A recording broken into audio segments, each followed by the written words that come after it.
Flower big.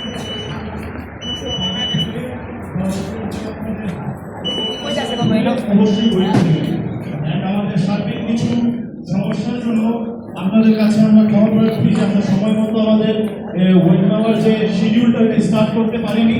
তাই এখনই আমরা 5 মিনিটের মধ্যে আমাদের ওয়েট নেওয়ার যে টাইমিংটা স্টার্ট করতে যাচ্ছি ইনশাআল্লাহ। তো সবাই রেডি হয়ে যান। তো সবাই আমাদের ওয়েটের যে গ্রুপটা সেখানে চলে যান। অ্যাটেনশন, যারা যারা বাইরে আছেন সবাই ভিতরে চলে আসুন। যারা যারা বাইরে আছেন সবাই ভিতরে চলে আসুন। কিছুক্ষণের মধ্যে আমাদের ওয়েট নেওয়ার কার্যক্রম শুরু হতে যাচ্ছে। ধন্যবাদ। ইব্রাহিম ভাই